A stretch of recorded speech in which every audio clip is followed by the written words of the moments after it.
Eh bien bonjour, aujourd'hui nous allons visiter la cité de Bar-le-Duc. C'est la préfecture de la Meuse, département situé dans l'est de la France. À l'ouest nous pouvons trouver la Haute-Marne et à son est la Meurthe-et-Moselle. En grande partie cachée dans une cuvette traversée par le canal de la Meuse au Rhin et le cours de l'Ornain, la préfecture de la Meuse séduit pourtant dès le premier abord. Ancienne capitale du duché de Bar, elle conserve intacte la trace de sa splendeur à la Renaissance. La ville haute, rayonnante par ses façades en pierre blonde, miraculeusement conservée depuis l'Ancien Régime, montre un visage presque méridional. Ajoutons à la très prisée confiture de groseille épépinée à la plume d'oie, péché mignon d'Alfred Hitchcock à l'époque, et le transit de Ligier Richier, chef-d'œuvre saisissant de la sculpture de la Renaissance, pour en faire une étape incontournable en Lorraine. Nous commencerons déjà par visiter la ville basse, où nous découvrirons l'église Notre-Dame, la route du Bourg, la place de la Couronne, le collège Gilles de Trèves. Enfin, nous passerons juste devant.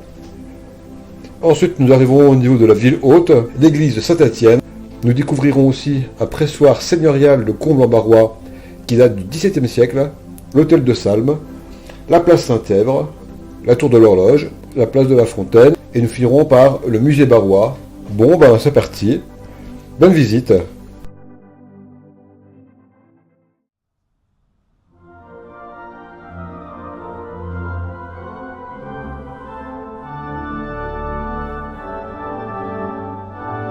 Plus ancien édifice religieux de la ville, l'église Notre-Dame fut également sa seule église paroissiale jusqu'à la fin du XVIIIe siècle.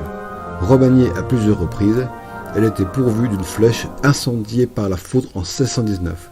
Une nouvelle tour surmontée sur le dôme fut édifiée à partir de 1728.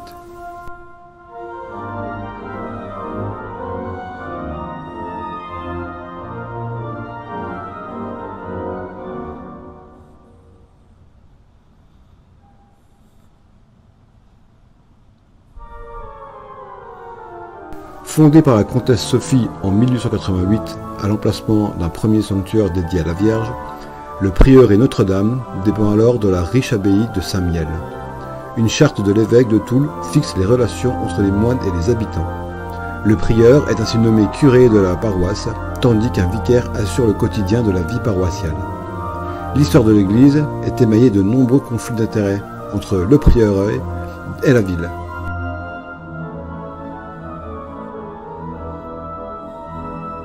À la Révolution française, le bâtiment est transformé en temple de la raison avant de retrouver sa vocation première en 1802.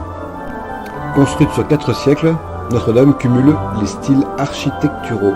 On y retrouve un double transept permettant un accès dégagé au chœur. Ce même chœur, bâti au XIIe siècle, est de style gothique. En 1383, le duc Robert le Magnifique fait reconstruire la nef. Plusieurs chapelles latérales complètent l'ensemble durant les siècles suivants. Le haut-relief de l'Assomption de la Vierge surmonte le porche d'entrée depuis 1751.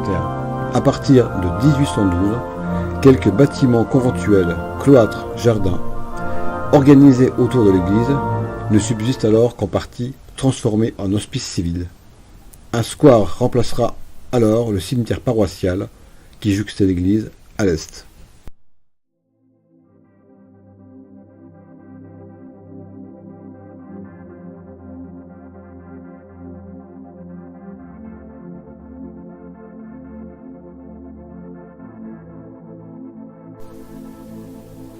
Suite à l'église Notre-Dame, nous continuons notre chemin, direction la rue Bar-la-Ville.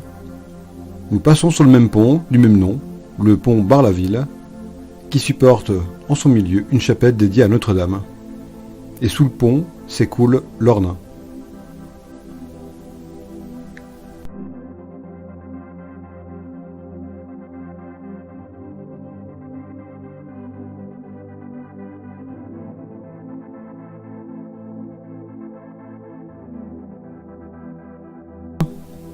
Nous arrivons ensuite rue du Bourg. Le bourg dans la ville basse était le quartier des hommes d'affaires de Bar, mais aussi de l'aristocratie, qui s'y installa à partir de la fin du XVIe siècle. À l'angle de la rue Maginot, un monument représente un enfant et un vélocipède. Il rend hommage à Pierre Michaud, natif de Bar-le-Duc, et à son fils Ernest. En mars 1861 à Paris, Ernest invente le vélocipède à pédales sur les conseils de son père. La rue du Bourg fut l'une des plus élégantes de Bar-le-Duc, comme en témoignent ses riches façades. Au numéro 26, la maison dite des Deux Barbeaux, 1618, présente des fenêtres décorées de sirènes engainées.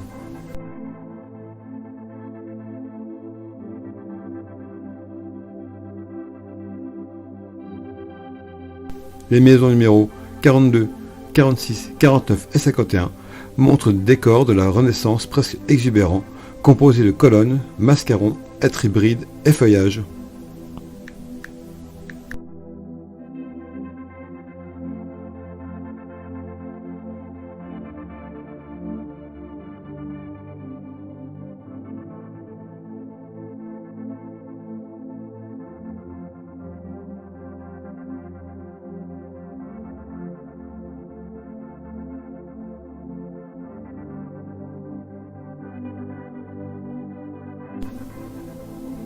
Nous arrivons ensuite place de la Couronne.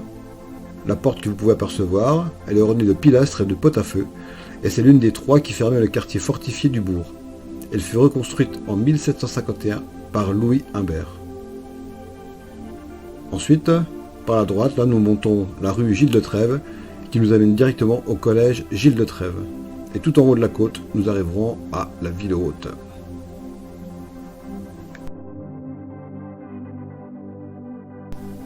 Nous arrivons ensuite au collège Gilles de Trèves.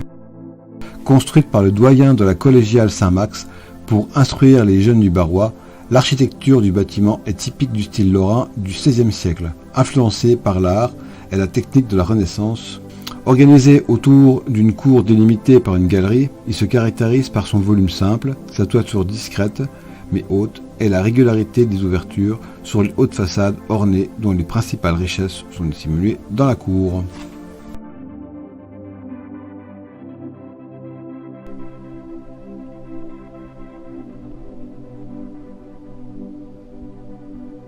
Lorsque nous continuons la route, nous arrivons en ville haute.